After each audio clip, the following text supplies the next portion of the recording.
di sini saya ada satu materi yang akan saya sampaikan, yaitu tentang bagaimana sih caranya bahagia dalam belajar UKM PPD. Seperti yang kita tahu, kalau misalnya bahagia adalah salah satu tujuan yang kita capai ya dari seluruh aktivitas kehidupan. Jadi kita juga kepengen nih, selain kita itu pengen lulus UKM PPD, tetapi pada saat proses belajarnya kita kepengen supaya kita itu bahagia, nggak pusing-pusing, nggak stres-stres, tapi itu senang pada saat belajar UKM PPD. Nah, bagaimana caranya? Ya, let's check it out. Kita lihat ya caranya gimana. Nah, cara pertama di sini ada highlight-nya dulu. Pertama itu doa, setelah itu ternyata ada taubat. Nah, selain itu nanti ada masuk tempat les dan kumpulin data soal. Ada mencatat sesuai kebutuhan soal, ada bedakan antara soal hafalan dan konsep, dan cara baca yang efektif. Setelah itu adalah latihan dan ulang-ulang pada tahap belajar ini. Dan di sini saya membagi antara tahap belajar dan tahap peperangan. Maksudnya adalah di tahap belajar kita murni akan belajar gitu, nggak fokus pada tes-tesnya dan latihan pada endurance soalnya, tetapi kita murni belajar mengumpulkan materi data-data gitu. Tapi pada tahap yang kedua, di sini kita ada tahap perang. Maksudnya di sini kita benar-benar mengkondisikan diri kita itu sedang mengikuti UKM PPD yang sesungguhnya. Jadi simulasi yang nyata gitu ya. Dan kita di sini menggunakan soal-soal IQ. Kalau misalnya pas belajar kita itu menggunakan soal-soal Optima, Padi, Mantap, segala macam. Di sini pada saat tahap perang di sini kita menggunakan soal IQ. Nanti jelasin kenapa kok soal IQ yang dipakai. Setelah itu ada simulasi lah, simulasi UKM PPD dengan soal IQ. Lalu kalau misalnya sudah pada saat kita coba simulasi dengan soal tulis kita sendiri, itu kita hitung kita benar berapa, betul berapa. Kalau misalnya belum diisi, kita isi dulu, cari teman-teman buat ngisi bareng. Tapi kalau misalnya kan nanti juga di bimbel online ini juga ada soal-soal latihan IQ-nya juga kan ya. Nanti bisa langsung dilihat hasilnya berapa. Lalu ada tadi sama jika belum diisi catat bareng teman-teman, dan selanjutnya latihan lagi, latihan dalam peperangan ini dan ulang-ulang. Nah, kita coba dari tips yang pertama ya. Tips yang pertama ini doa. Kenapa sih kok mesti doa? Karena kita tahu kalau misal apa-apa kan kita sebagai umat yang beragama, walaupun mungkin berbeda-beda agamanya, tetapi tetap kan kita utamanya adalah doa kepada Tuhan gitu. Jadi kita di sini minta dulu kepada Tuhan supaya dilancarkan dalam proses belajarnya, dalam pada saat kita lagi ujiannya, proses menunggu, dan akhirnya pengumuman. Dan semoga kita lulus semua 100% ya. Yuk, mari kita sama-sama berdoa menurut agama dan kepercayaan masing-masing. Semoga siapapun yang mendengar rekaman ini itu bisa lulus, dan teman-teman juga 100% ya. Dah. Amin. Semoga lulus ya 100%. Dan doa, selain doa kepada Tuhan, kita juga harus ini juga meminta doa kepada orang tua. Itu jangan lupa. Karena kenapa? Kan doa orang tua kan mudah terkabul ya oleh Tuhan. Jadi kalau misalnya yang alhamdulillah masih mempunyai orang tua, kita minta tuh doa kepada mama sama papa, minta doa semoga dilancarkan dalam proses belajarnya, nanti pada saat ujian dan pada saat sebelum pengumuman itu benar-benar minta doa kepada mereka. Soalnya ajaib banget pokoknya doa kepada orang tua. Next. Di sini ada taubat dan minta maaf. Nah, kenapa di sini saya masukin materi ini? Karena sepengalaman saya dan pengalaman teman-teman sendiri itu banyak teman-teman yang kemungkinan gagal pada saat ujian UKM PPD-nya tersebut, tetapi nggak bisa dibuktikan secara nyata gitu. Tapi ini menurut pengalaman kita-kitanya masing-masing aja. Nah, sebuah logika itu kan bilang kalau misalnya musibah yang kita alami itu akibat dari dosa-dosa dan kesalahan kita masing-masing. Jadi ibaratnya kalau misalnya kita masih punya salah, dosa, segala macam itu kan numpuk tuh ya. Itu nanti akan mengisi hati kita sebagai noda-noda. Nah, kalau misalnya noda-noda itu numpuk, nanti kalau misalnya kita masukin ilmu masuk lagi, itu susah. Jadi kita harus membersihkannya dulu. Jadi ibaratin kita itu sedang menyucikan hati kita. Semoga pada saat dia itu udah putih, bersih, nanti pada saat kita belajar itu akan lebih mudah. Dan itulah salah satu tips supaya kita itu jadi bahagia belajar UKM PPD. Jadi kalau misalnya yang masih punya dosa-dosa, entah itu dosa agama, dosa kepada Tuhan, entah itu dosa kepada orang tua, ataupun keluarga, ataupun ke teman-teman, itu lebih baik minta maaf dulu kepada mereka gitu. Kalau misalnya kepada Tuhan ya taubat dulu, janji untuk tidak melakukan dosa itu sendiri, dosa itu lagi. Jadi semoga ini dapat melancarkan prosesnya. Doa dan taubat itu kayak kunci utamanya dulu supaya kita bahagia dalam belajar UKM PPD. Nah, next, lanjut, ikut les dan kumpulin soal. Nah, jadi teman-teman di sini itu terserah, nggak apa-apa. Mau ikut les Optima, mau ikut les Padi, Mantap, atau Mediskus, itu nggak apa-apa semuanya. Jadi, tetapi saran saya, itu tinggal dipilih aja yang mana yang kiranya optimal, maksudnya yang ideal dari segi uangnya, dari segi jangkauan untuk pergi ke sananya, terus habis itu dari materi-materi, dari info-info yang bisa didapatin dari senior-senior yang udah pernah les di situ. Jadi tinggal dipilih aja yang mana yang paling cocok buat kita. Selain itu, kumpulin soal juga, kumpulin soal dari berbagai macam tempat les, baik tempat les Optima, Padi, Mantap, Mediskus, ataupun soal-soal TO IPK. Jadi semuanya datanya tuh dikumpulin. Dan setelah ikut les dan kumpulin soal-soal, lalu saya akan memberitahukan cara membuat catatan yang efektif. Ini catatan UKM PPD ya, bukan catatan untuk belajar materi secara umum. Nah, pertama itu kita siapin dulu ada seperti kertas ataupun buku. Setelah itu kita berikan judulnya di atas per stase. Misalnya stase mayor sama stase minor, kan ada stase mayor bedah, objin, interna, anak gitu. Taruh di atasnya. Dan pisahin antara yang mayor sama minor. Setelah itu selain kita buat nanti catatan di kertas, kita buat juga catatan di HP supaya kita juga, itu yang lebih penting-penting, yang urgen aja sih yang di HP, supaya pada saat kita kemana-mana dan ada teman yang nanyain atau coba mau bahas soal dan kita lupa, kita langsung bisa melihat di HP walaupun kita lupa bawa catatan kita sendiri. Jadi pada saat itu kan momentum yang sangat pas untuk merecall dari ilmu tersebut. Setelah itu rapihin tuh, bagusin tulisannya, setelah bikin sistematis dan supaya lebih enak aja buat di review lagi. Nah, ini contohnya nih kayak gini. Misalnya nih, ini catatan di HVS gitu ya, nggak apa-apa, terserah mau HVS kayak mau buku nggak apa-apa. Di atasnya ditulisin IPD, bedah, anak, sama contohnya yang minor jiwa. Nah, habis udah ditulis kayak gini, misal kita lagi ngerjain soal Optima gitu yang IPD. Misalnya nomor 1 apa gitu. Nah, ilmu-ilmu dari clue-clue yang tersebut ditaruh nih di sini. Terus tulisin di sini soal nomor 1 Optima, TO berapa, tahun berapa. Terus habis itu kita tiba-tiba loncat mau ngerjain soal IPK, tapi itu yang masih yang IPD, nggak apa-apa, ditaruh di bawahnya lagi. Tetapi di footnote-nya gitu ditulisin dia itu soal dari mana, soal IPK tahun berapa, periode apa, kayak gitu. Begitu juga di stase-stase yang lainnya. Nanti kalau misalnya udah banyak semuanya, nanti terus habis itu kan nanti diulang-ulang lagi. Kalau misalnya kita ketemu soal dengan materi yang sama, nggak usah dicatat lagi.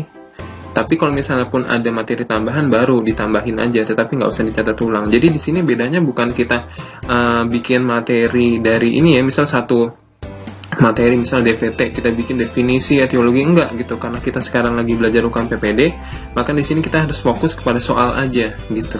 Tapi juga kita tetap bisa belajar basic science-nya gitu ya.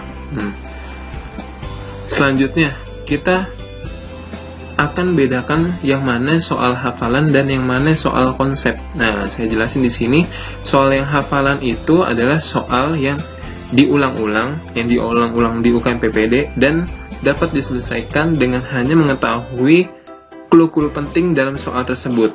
Nah, setelah kita tahu jawabannya, kita coba lihat pilihan lain selain jawabannya yang kemungkinan besar mirip sama jawabannya. Nah, seakan-akan kayaknya kita cuma ngerjain soal, tapi soal yang diulang-ulang ini kan karena ada pilihan jawaban yang lain.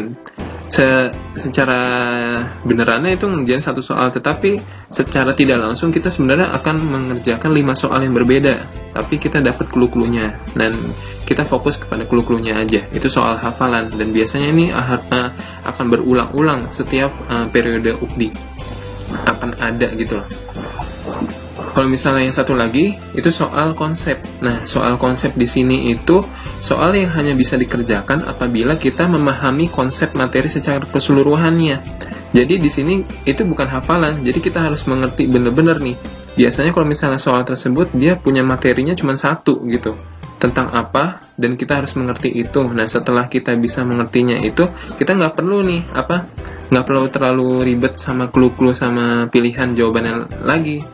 Karena kalau misalnya kita udah mengerti konsepnya begitu, tinggal baca soalnya aja, terus masukin ke konsepnya, insya Allah nanti pasti akan dapat jawabannya, walaupun kita nggak perlu hafal clue dan mengulang-ulang soalnya gitu. Itu soal konsep. Dan di sini saya akan memberikan contoh ya, yang mana soal hafalan, yang mana soal konsep. Dan sebelumnya di sini saya akan memberitahukan cara baca yang efektif untuk soal UKM PPD. Pertama di sini ada soal tentang DVT, trombosis vena dalam. Ini jawabannya. Tapi di sini cara bacanya dulu ya. Cara baca yang baik adalah kita kesini dulu nih, ke ujung dari soal tersebut. Dia sebenarnya nanyain tentang apa? Kan bisa diagnosis, bisa tata laksana, bisa gejala, bisa penata laksanaan gitu. Jadi di sini dulu yang harus diketahuin dia nanyanya apa. Nah, di soal ini dia nanyanya diagnosa. Setelah dari sini masuk kita ke depan yang sini, soal baca dari awal. Tetapi di sini triknya adalah pada saat kita membaca dari awal, kan kita tadi udah tahu diagnosa, ya udah simpan dulu berarti diagnosa dari satu kasus ini. Pada saat kita membaca dari awal, kita masukkan clue-clue yang penting ke dalam pikiran kita. Jadi kata-kata yang nggak penting itu nggak usah dimasukin pada saat kita ngebaca. Nah, bingung nggak? Nah, contohnya begini aja deh. Ini misalnya diagnosa. Nah, pada saat saya baca di sini nih, saya ajarin. Wanita 45 tahun. Keluhan utamanya bengkak di kaki kanan. Dia pernah kemoterapi Ciamame, riwayat tirah baringnya lama, terus pemeriksaannya dedimernya meningkat. Nah, kayak gitu. Jadi kayak misalnya yang berusia datang ke tempat praktek, sama kata-kata yang penghubungnya itu nggak usah dimasukin ke pikiran, karena pada saat kita masukin kata-kata yang penghubung itu ke dalam bacaan kita di pikiran kita, itu akan menambah porsi waktu membacanya, jadi kurang efektif. Tetapi perlu diketahui juga ini harus diulang-ulang dan harus hati-hati nih, takutnya nanti kalau misalnya kita nggak cermat dalam mengambil clue-clue yang penting, di mana clue-clue yang penting itu harusnya dimasukkan dalam pikiran kita, itu malah kelewat. Jadi harus perlu latihan dulu juga. Ya. Dan langsung aja di sini saya akan memberitahukan kenapa soal ini tuh termasuk soal hafalan. Nah, soalnya nih, lihat nih ya. Kalau di soal ini kan dia membeberkan tentang clue-cluenya aja. Dan pada saat ini minta diagnosanya, dia minta banyak nih diagnosanya. Nah, biasanya ciri-cirinya tuh begini, dia menyertakan berbagai macam penyakit di dalam satu soal. Nah, ini itu kemungkinan besar soal hafalan. Nih, kita kan cuma perlu tahu dari soal ini itu dia keluhannya bengkaknya di kaki kanan, kemoterapi Ciamame, riwayat tirah baring lama, dedimer meningkat, yang diagnosanya itu DVT. Kenapa DVT? Karena keseluruhan tipe penyakit ini adalah gangguan pada pembuluh darah perifer, dan kita tahu itu kan ada berbagai macam ininya, ada yang karena akut sama kronik, ada yang karena mekanismenya, ada yang bersifat patologis gitu. Dan kalau misalnya ini ya, coba kita bahas sedikit aja.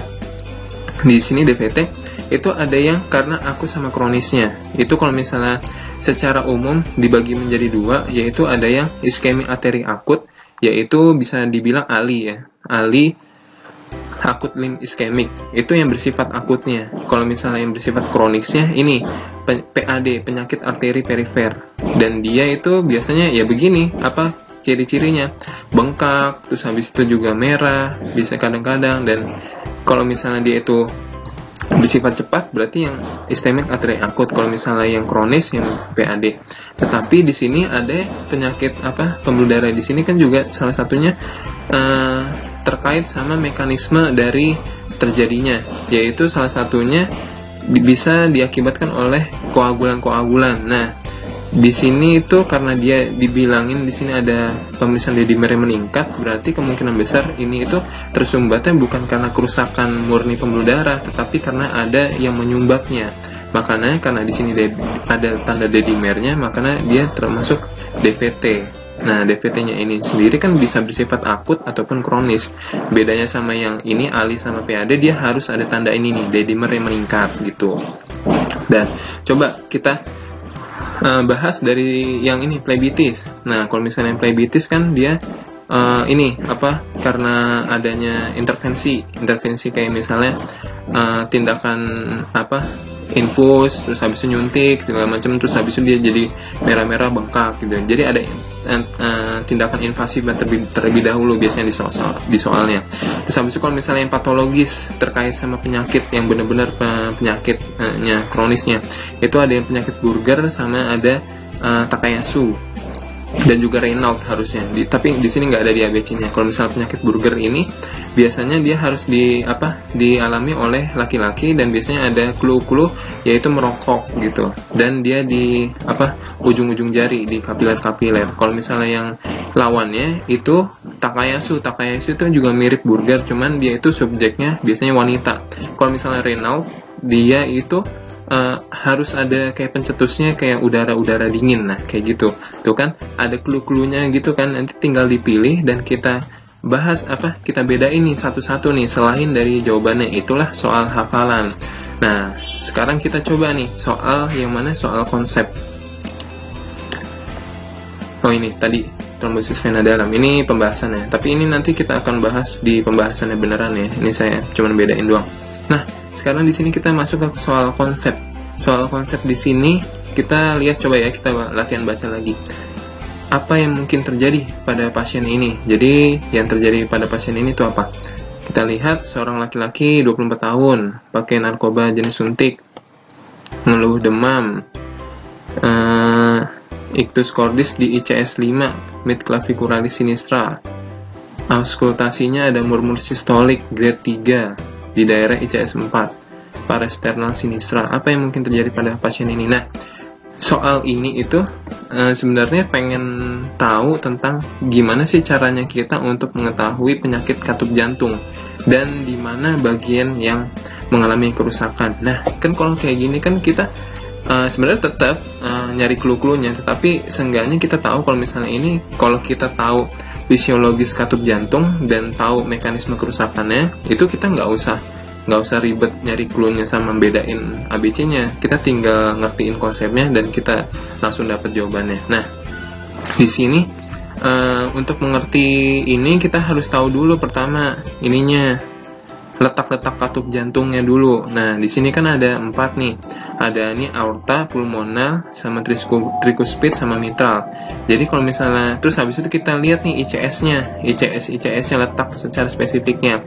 Kalau misalnya di aorta ini kan letaknya di ICS 2 parasternal dextra. Kalau misalnya di ini pulmonal itu letaknya di ICS 2 parasternal sinistra. Kalau misalnya di tricuspid itu di ICS 4 parasternal sinistra. Kalau misalnya 5 itu dia di ICS 5 mau ke ICS 5 mid clavicularis sinistra. Setelah kita tahu dari nama katup dan letak-letaknya, nanti kita bisa tahu nih ininya dengan cara mengauskultasinya. Pada saat auskultasi kan melihat progres ininya, aktivitas pompa jantungnya. Itu kan ada pompa jantung yang sistol sama diastol. Nah, intinya supaya mudah adalah nanti kita bedain dulu antara aorta pulmonal dan tricuspid dan mitral. Soal kenapa pada aorta sama pulmonal kalau dia terjadi gangguan di sistol sama diastolnya, dia itu efeknya akan sama tetap. Nah, juga kalau misalnya tricuspid sama mitral, kalau dia ada gangguan, dia itu juga efeknya juga akan sama. Jadi teman-temanan nih, aorta temannya pulmonal, tricuspid temannya mitral. Jadi kalau misalnya di aorta dan pulmonal, pada saat dia itu ada murmur yang pada saat kita auskultasi dan dia ada gangguan yaitu berupa murmur, dia itu nanti akan menimbulkan pada saat dia itu diastolik. pada diastolik pada saat jantung itu memompa sup gitu, dia nanti akan menimbulkan ini efek yaitu stenosis, yaitu kekakuan. Nah, kebalikannya pada saat dia kalau misalnya diastolik itu dia jadi regurgitasi. Kalau misalnya dia itu stenosis, stenosis apa sistolik, dia jadi stenosis. Kebalikannya dengan yang tricuspid dan mitral, dia itu kalau misalnya dia itu diastolik, dia jadi stenosis, dan tapi kalau misalnya dia itu sistolik, dia jadi regurgitasi. Untuk penjelasan lebih lanjutnya untuk soal ini nanti akan ada penjelasannya ya di benar-benar di pembahasannya. Tapi ini saya menjelaskan kalau ini itu butuh pemahaman konsep gitu loh. Nah, setelah kita tahu dari ininya, setelah itu kita tahu dari pemahaman konsepnya, coba kita cek balik lagi ke ininya, ke soalnya. Jadi kalau misalnya di sini kan dia bilang, kita lihat kan tadi kita udah tahu nama katup sama tempat katupnya. Di sini itu di ICS 5 mid clavicularis sinistra, dan pada saat kalau ini ictus cordis, berarti kan ini mengecoh ya, ini ictus cordis ya benar di ICS 5, tapi kita pengen lihat yang ada murmurnya. Ternyata di sini murmurnya itu di murmur sistoliknya di ICS 4 parasternal sinistra, kan berarti di katup tricuspid kan ya, di katup tricuspid, dan dia itu di katup tricuspid ada murmur sistolik. Berarti kan kalau misalnya sistolik tadi apa?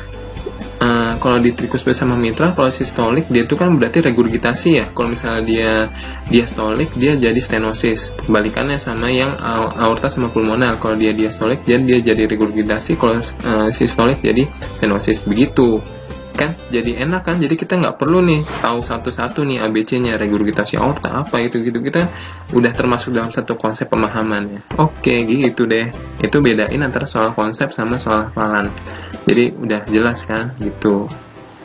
Nanti di sini setiap pembahasan akan. Nah, fase berikutnya adalah latihan dan ulang-ulang. Karena kenapa? Gini, setiap sesuatu itu harus dilakukan secara berulang-ulang. Jadi kita harus paksain latihan dan harus diulang-ulang. Pada saat nanti kita paksain untuk mengulang-ulang, nanti lama-lama akan timbul suatu konsep kayak kita itu mengerti gitu loh, jalannya itu bagaimana. Terus habis itu kalau misalnya semakin kita ulang-ulang lagi, semakin kita paham, semakin kita ulang-ulang lagi, semakin kita itu jago di bidang itu, di bagian itu, nanti lama-lama akan timbul kebiasaan. Nanti kita lama-lama juga akan secara otomatis bisa nih mengetahui kalau ini tuh soal ini. Kalau misalnya nanti ada jebakan pun, karena kita udah terlatih untuk menganalisa soal, kita akan lebih jeli nih mengetahui jebakannya di bagian mana. Ini tuh tentang apa, jebakannya di bagian mana, terus habis menjawab, oh ternyata ada jebakan lagi gitu. Nanti harus diulang-ulang dan latihan, itu kuncinya. Nih kayak misalnya di Bruce Lee nih kan bilang kalau misalnya latihan tipe-tipe yang banyak itu nggak akan ngefek, tapi kalau misalnya satu aja tapi kita latihan berulang-ulang itu pasti akan ngefek. Dan ini juga nih salah satunya kan kita sering mengandalkan ini ya kita kepengen nih soalnya supaya sama, supaya ini katanya di Optima soalnya sama, atau di Padil lebih sama gitu kan. Tapi sebenarnya selain itu juga sih kita mengharapkan kita bertemu soal yang sama, tapi kan itu kemungkinan kecil. Jadi daripada kita ribet sama mengharapkan soal yang sama, makanya kita ulang-ulang aja, kita latihan analisa kita, endurance kita untuk membaca soal. Dengan begitu, ini kita akan meminimalisir ketidakpastian dan kita akan meningkatkan keberuntungan kita. Jadi keberuntungan itu juga nggak semata-mata dari keberuntungan ya gitu aja, tetapi kalau kita semakin banyak latihan, keberuntungan itu akan semakin besar mendatangi kita gitu. Selain latihan dan ulang-ulang. Dan masuk ke fase perang ya. Di sini fase perangnya di sini kita tadi kan seperti yang saya bilang, kita harus menyiapkan soal-soal IQ, dan insya Allah nanti di bimbel online ini akan sudah disiapin dari yang CBT yang biasa kita pakai di sini itu soal IQ. Jadi teman-teman tinggal seperti biasa aja, seperti ngerjain CBT yang umum biasa nanti, tapi dengan soal-soal itu soal IP, jadi nanti bisa langsung tahu hasilnya berapa. Tapi selain dari online bisa juga ngerjain yang soal IP yang dipunya, jadi ngerjain sendiri gitu pakai pulpen pensil. Nah kalau misalnya belum diisi, setelah kita udah isi, cari teman-teman untuk membahasnya bareng dan lihat nilainya berapa. Itu fase perang. Nah, selain tadi ya, selain CBT online, kita langsung bisa CBT yang kita punya sendiri tadi di kertas gitu, kita cari. Kalau syukur-syukur udah ada isinya ya. Tapi soalnya kan kalau soal IP kan banyak. Nah, habis itu udah deh, tinggal latihan ulang-ulang dan yakinlah ini. Kan kalau misalnya yang selalu saya ulang-ulang itu ada satu quotes yang saya pakai terus dan saya ulang-ulang buat teman-teman juga, yaitu yakinlah ada sesuatu yang menantimu selepas banyak kesabaran yang kau jalani, yang akan membuatmu terpana nih hingga kau lupa betapa pedihnya rasa sakit. Ini kan ngefek banget ya buat kita yang mahasiswa kedokteran ini udah capek-capek nih sekolah nih pas esket, ditambah lagi pas koas gitu, udah lelah pas koas, ditambah lagi nih ada UKM PPD dan harus belajar lagi. Tapi nggak apa-apa, emang harus kayak gitu.